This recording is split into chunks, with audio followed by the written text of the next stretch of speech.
waan federaal irra jiru kana ilaaluu duwwaadhaan waan naannoon keenya irra jiru kana immoo in harcaafne yoo taane diignee deemne yoo taane deemne kufaatiidha. Nama tokko mitiiti namni 20-30 iddoo murteessaa ta'an federaala kana irratti barcuma yoo qaban gaaffiin uummata Oromoo gaaffiin saba Oromoo deebi'ee jechuu miti.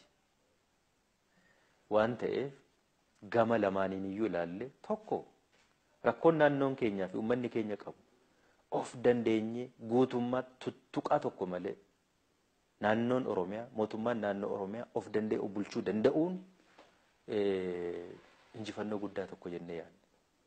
Tuttuqaa tokko malee harka galfannaa nama kamiiyyuun alatti dhiibbaa qaama kamiiniyyuu alatti of danda'anii karaa ofii fi karaa ofiitiin karaa nuu maluutiin deemuu danda'uun carraa kana argachuun bilisummaa guutuu kana argachuun danda'uun akka mootummaa naannoo Oromiyaatti ariitiidhaan gaaffii uummata keenyaa yeroo gabaabaa keessatti deebisuudhaaf carraa nuu laata jennee amanna.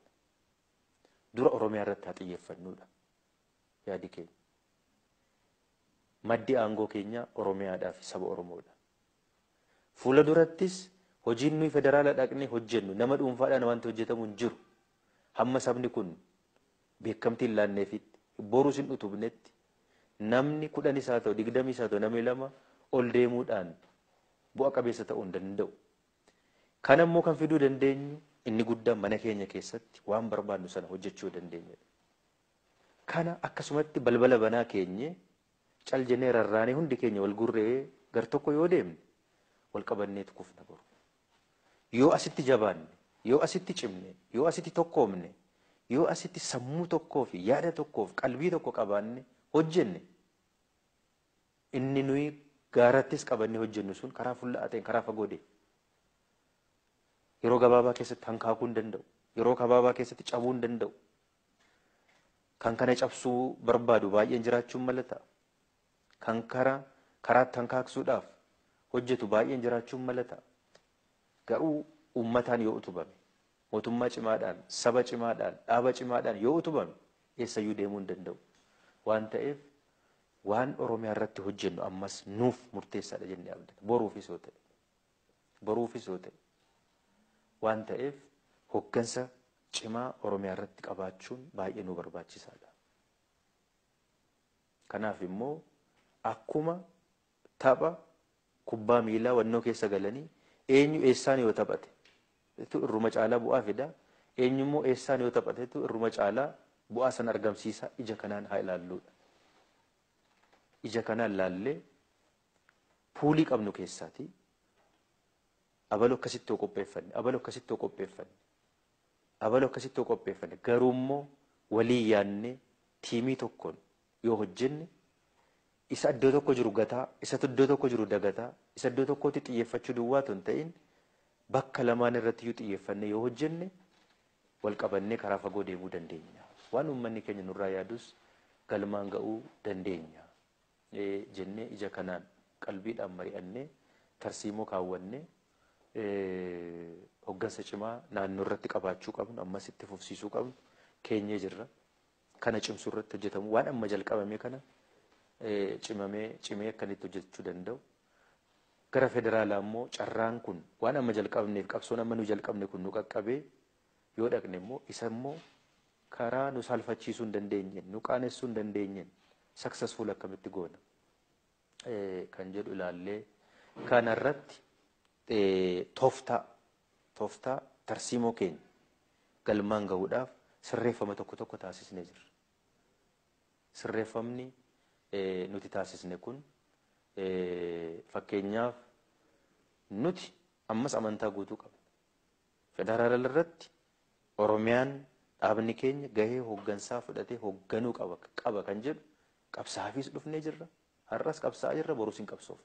Kun gaaffii keessan galu. Karaa dimokiraatawaa ta'een yoo kana goon immoo eenyu eessatti hojjetetu immoo irruma caalaa bu'aa fida kan jedhu ilaallee boru ulaagaa kakka'u tokkodhaaf kanan guuttanne kanan nu hafa jennee wanti nu qaqqabu akka tasaa kan taane ammumarraa karaa guutuu ta'een qophaa'u waa hundaaf nurra jiraata jennee dhimma kana gadi teenyee yeroo dheeraas fudhannee irratti hojjetaa turre walii galuudhaan amantaa guutuudhaan sirreeffama tokko tokko taasisnee jirra. Fakkeenyaaf eenyuun keenya eenyurra fooyyee godhannee miti. Eenyuun keenya eenyu gadi taanee miti. Akka tapha kubbaa miilaa sana. Eenyu eessatti yoo taphateetu bu'aa irruma caalaa tiimiidhaan barbaannu kana galmaan gahuu dandeenya. Kan jedhu sana ilaallee shigishigii tokko tokko ulaagaa gaara sanatti nutti ka'uu malu sana hanqisuudhaaf jecha akka dhaabaatti hoggansi tarsiimoo kana galmaan gahuudhaaf toftaa yeroo gabaabaa kana akka toftaa yeroo gabaabaa jennetti fayyadamne kana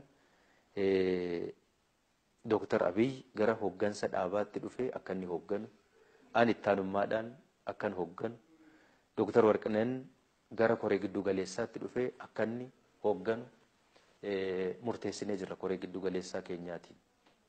Kana hunda kan goone ummata keenyaaf nama hundaaf ifa ta'uu kan qabu wanti tokko dhalatee miti. Tarsiimoo amma qabanne kana galmaan gahuudhaaf toftaa fayyadamnedha. Toftaa fayyadamnedha. Siyaasa kun iddirii miti, maabara miti. Siyaasa keessa immoo tapha baay'ee jira. Haa waan ummanni kun barbaaduu fi tarsiimoo kaawwanne sana galmaan nuu geessisuu danda'a jennetti amannetti yaadne hunda itti gargaaramne hojjenna. Yoo kana ta'u tiimiin nama tokko nama lama qopheessuu duwwaa ta'u hin tiimiidhaan qaamni federaala deemu sun tiimiidhaan akkitti hojjechuu danda'u. Achi deemee immoo maal hojjeta? Akkamitti hojjeta? Kan jedhus kakkeenye akkasitti sirreeffama kana taasisnee jirra. Tiimiin naannoo irratti hafu immoo maal hojjeta? Hojiinsaa manaa guddaan maali? Isas tokko lamaan keenye. Lamaan immoo akkamitti wal dhugee, wal dhaggeeffatee, wal hubatee hojjeta kan jedhus akkasitti kaawwannee sirreeffama kana taasisneeti hojii itti aanu hojjechuudhaaf koreen giddu galeessaa keenya murtii har'aa kana murteessee kan addaan ba'e. Ani dhuunfaadhaan tokko wanti baramuu qabu dura taa'ummaa ittaanaa akkas jechuun keenya toftaadhaaf goonee jirra. Kana jechuun akkuman kaleessa dhaaba kana mootummaa kana hoogganaa turetti nan hooggana. Warri kaanis akkasuma. Akkuma kaleessa hoogganaa turretti nan hooggana. Hamma akka yaada keenyaatti anis tiimiin amma ijaaraa jiru kun naannoo irratti hojiin dhaaba kana keessatti hojjetaa jiru kun hojii manaa baay'een an of harkaa qabadhee jiru kun akkasumatti caljennee rarraasnee addaan kutuun deemee dhiibbaa baay'ee nurratti fida waan ta'eef waan amma danatti qabanne kana jabaannee cimsinee anis pirezidaantummaadhaan itti fufee waan addana jiru waan naannoo Oromiyaa fi akka mootummaatti hojii dhaabaa naannoo kanarra jiru kana yoon hojjedhe tiimii na waliin jiru kana waliin irruma caalaa bu'aa qaba. Tiimiin inni kaan immoo gara federaalaa dhaqee hojjete irruma caalaa hojii achi jiru sana maqaa saba keenyaas eegsisee kabachiisee hojjechuu danda'a jennee ija kanaan ilaalleetu dubbii kana kan hojjenne. Yoo kana goon yoo akka taayitaadhaaf ta'e yoo barcumaaf ta'e barcumarra barcumni hin caala carraa keessatti seenaa keessatti yoo si qaqqabu fudhachuudhaaf hawwii guddaatu jira. Hundi keenya birayyuu namni hundu na'u.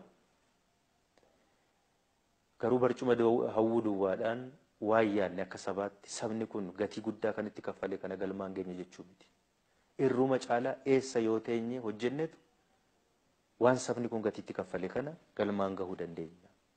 Anis akka dhuunfaa kootti waan an amma jalqabe kana itti xaaree asiin ga'e kana saba kanaaf bu'aa buusoo hin jedhe waan Oromiyaa irratti jalqabne kana yoo galmaan gahuu dandeenya. Humna guutuudhaan dhiibbaan garaagaraa nurraa dhaabbate tuttuqaan garaagaraa nurraa dhaabbate waan qalbii keenya gamaaf gamana nu facaasee tasgabbii nu dhowwuudhaan yeroo keenya nurratti nyaatu kun nurraa dhaabbate yoo hojjenne kan amma fiignu harka 2 3 4 fiiguu dandeenya jedheen amanaan. Onnee guutuudhaan halkanii guyyaa oliif gadi fiignee jijjiirama ariitiidhaan yeroo gabaabaa keessatti dhufuu danda'u Oromiyaa irratti fiduu dandeenya jedheen amanan. Uummanni keenya siyaasa biyya kanaa keessatti itti fufiinsaan karaa fulla'aa ta'een kan inni karaa fagoo deemuu danda'u miilli isaa addana jiru kun hundeen isaa addana jiru kun tokko ta'ee tokkoomee karaa bishina qabuun yoo ijaarame duwwaa jedheen amanan. Malee nama 10-20 akka mawwaacoo baastee erguudhaan qabsoon Oromoo fiixa baay'ee jedheen amanan. Dura bu'uurri isaa cimuutu irra jiraata.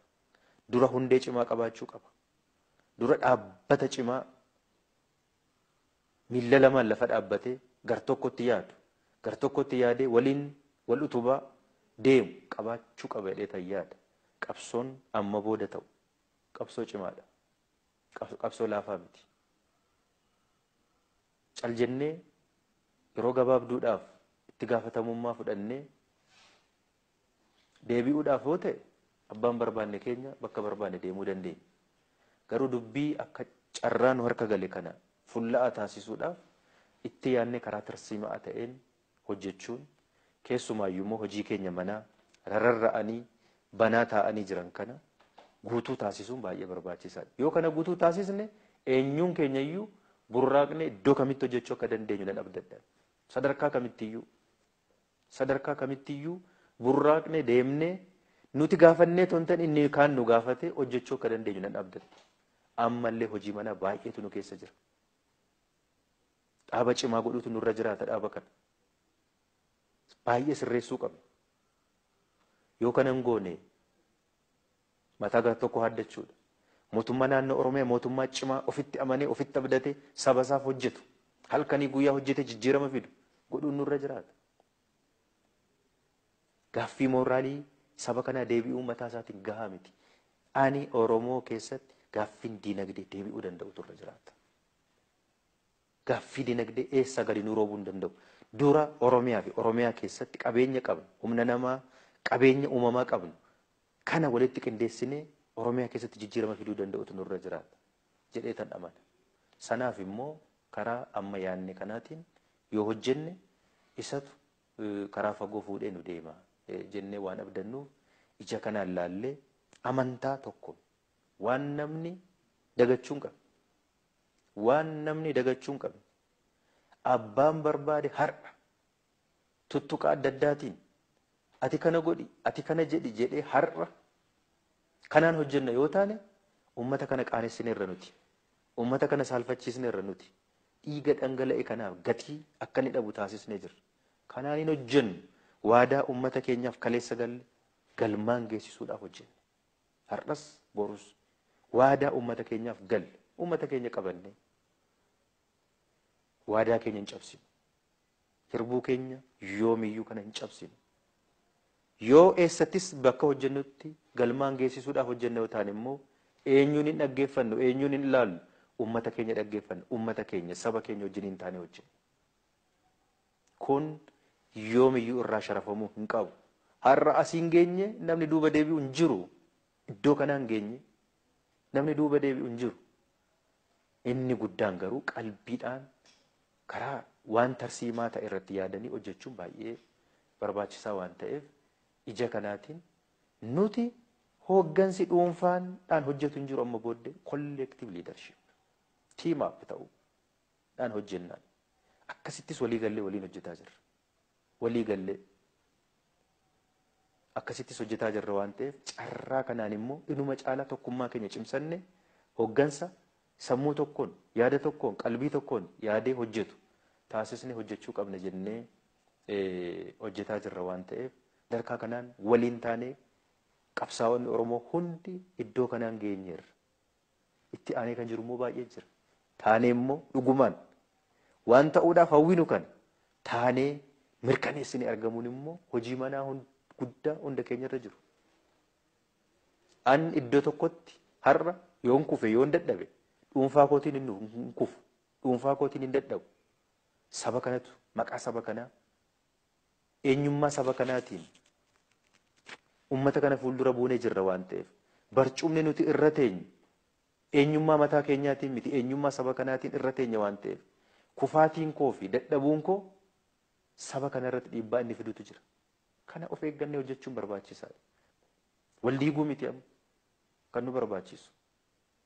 Inni isa tokko gamaaf gamanatti qeequu miti kan nu barbaachisu.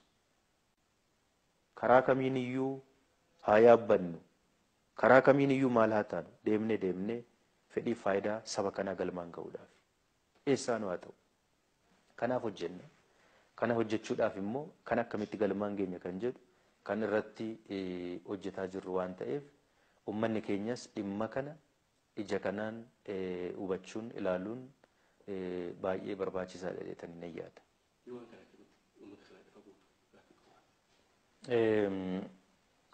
Akkuma nani calqaba irratti kaase wanti amma nuti hojjennu kun dhiibbaa addaa fi tuttuqa addaa qaba jedhamee kan shakkamu namni kamiyyuu ifa ta'uu kan qabu dhiibbaa nama kamiiniyyuu waan murteessinuuf waan hojjennu har'an hojjennu abadan kana irratti namni hundi ifa ta'utu irra jiraata. Ani har'a irra ga'e waan dhiibuu qabnu hundaa dhiibne waan gochuu qabnu hundaa goone har'a irra geenye dhiibbaa nama kamiiniyyuu waan murteessina taanaan saba kana tuffachuudha. Qabsoo saba kanaa gatii dhabsiisuudha. Abadan hin goonu. Kana gochuuf miti kan hojjetaa jirru miti. Wanti baramuu qabu garuu dubbii ija siyaasaatiin ilaaluun baay'ee gaariidha.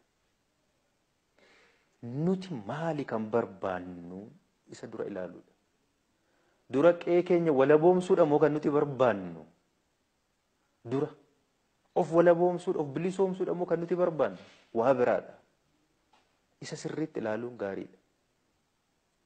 Inni immoo isa kamtu yoo nu walaboometu irruma caalaa fayyadamnaan isa ilaaluu qaba.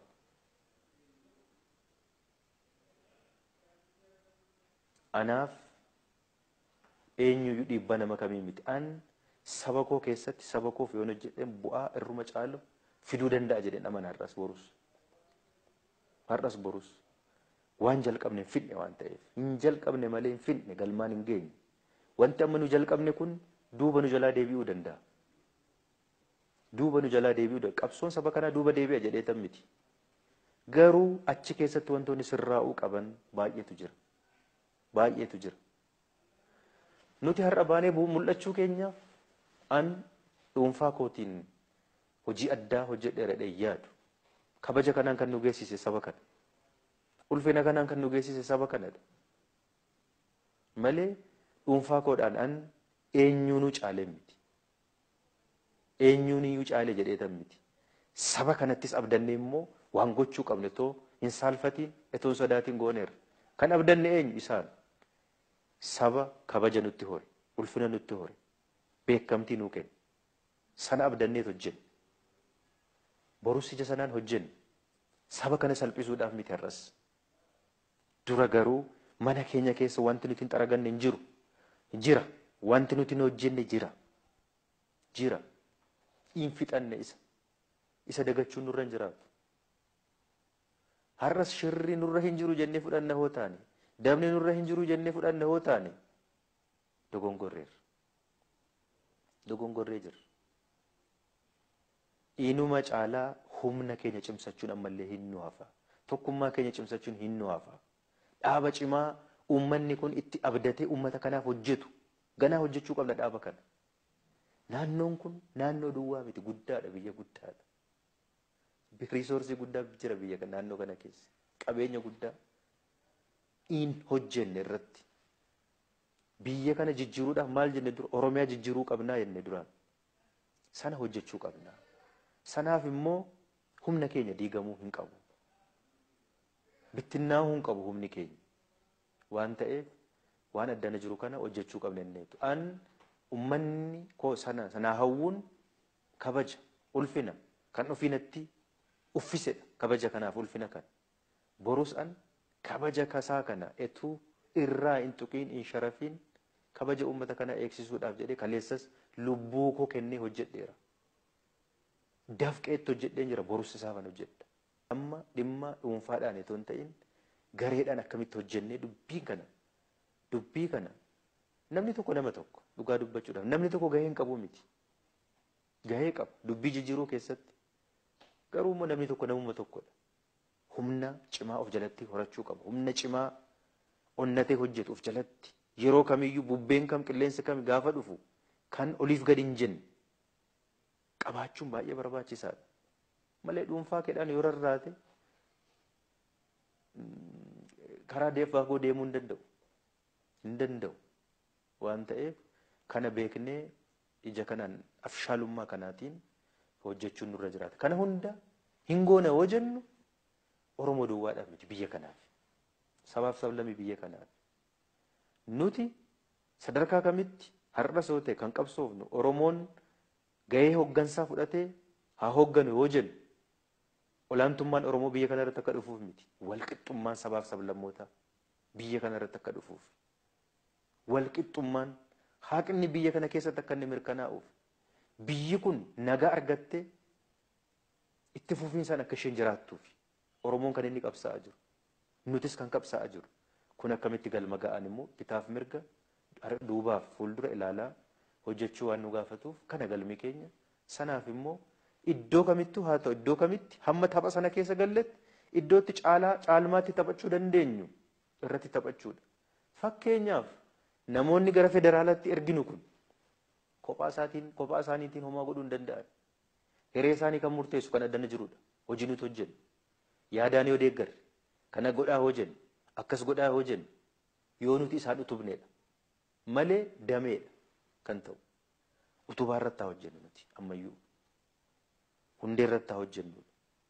Yoo utubaan hundeen cimaan jiraate dameen eessayyuu dhaquu hin danda'u waan ta'eef kana bifa karaa bishina qabuun haa hojjennu. Hafni argamuu hin qabnu. Jenneetu malee iddoo kamirraayyuu iddoo nuuf malu eenyuun keenyayyuu gallee hojjechuudhaaf yerootti seesnu miti yerootti duuba deebinu miti. Kanarraa duubatti hin deebinu. Kana yoo ta'e garuu aan dhuunfaa koodhaan waa hunduma irratti fuuldura ba'ee of mul'isu duwwaadha waa hundi galma gaa'edha yaadu. Warra hojjechuu danda'anis baasuun qaba akka hoggansaatti. Warra kaaniifis fidee shaakalsiisee hoggansa cimaa boruuf ta'u quuqama qabu onnee qabu beekumsaaf ga'umsa qabu. Garuu immoo siyaasni kun immoo galee fi keessatti hojjechuu danda'u. Sana uumuu danda'uun hojii guddaadha. Hoggansa cimaa gaafata. Akkasitti hojjechaa hin dhufne nuti. Waan ta'eef dubbii kana nus akka dhaaba keenyaatti ani dhuunfaa kootiin etoon har'a hoggansa biyya kanaa ta'e dhuunfaa koodhaan carraa eenyuyyuu hin argan. Namni barcumatti kanaaf jedheetu kaleessa meeshaa qabatee bosona galee kan wal ajjeessaa ture. Afrikaa keessatti haafu Itoophiyaa taayitaadhaaf wal fixe namni kaleessa taayitaadhaaf barcumaaf. Maqaa dhuunfaadhaaf yoo ta'e carraa namni kamiyyuu hin arganneen argadhe. Ani maqaa dhuunfaa koof miti saba koofi. Saba koof immoo iddoon hojjechuu danda'uttan hojjechuu qaba. Maaliif kabaja kanatti hore ulfina kanatti hore jaalala naa kennee sadarkaa kanaan kan nageessise ga'umsaa fi dandeettii dhuunfaa lammaa miti saba kana. Eessatti yoon hojjedheefin bu'aa buusaa fi yaadeen kamirraayyuu wannoo ta'e hojjechuun qaba malee ija taayitaa yoo laalu carraa namni kamiin arganneen argadha. Yoo ta'e isa utaalee fudhachuudha kan ani qabu har'a. Isa miti garuu ani kabaja dhuunfaan qabu kabaji koo saba koo wajjin. Sabi kun yoo kabajame yoo ulfina argate duukaa kabajaman. Waan ta'eef ija kanaan ilaalleeti kan nuti hojjetaa jirru kanarratti homaa tokko uummanni keenya shakkii godhachuun irra hin jiraatu. Murtii dhaabni keenya murteessu. Hamma nuu galee fi hamma beekumsi keenya qaqqabetti saba kana karaa fayyaduun kan nuti hojjetaa jirru. Tokko as geenye eenyuun sodaannee ajaja eenyuutiin hojjenna jedhee namni yaadu yoo jiraate gowwaadha. Yoo asirra ga'ee OPDO'n ajajamee hojjeta ta'e gowwaadha, jaamaadha. Ofiif bada malee saba kana balleessuu hin danda'u. Saba kana balleessuu qabsoo saba kana dhaamsuu hin danda'u. Hin dhaamsinu nuti. Inuma akka inni mul'ate ifuudha kan taasisu nurra jira. Karaa bishina qabuun kan nuti deemuu qabnu waan ta'eef kana. Har'as wanti dhufuuf deemaa jiru kuni nagaaf nagaadhaan jennee fudhachuu hin qabnu. Mee ofaa ilaalani jedhee akka darbannaa wayii nutti darbachuu kan barbaadu sin jirata. Akka darbannaa wayii nutti darbatanii immoo jalaa nu sakaalee bor nu kuffisuudhaaf.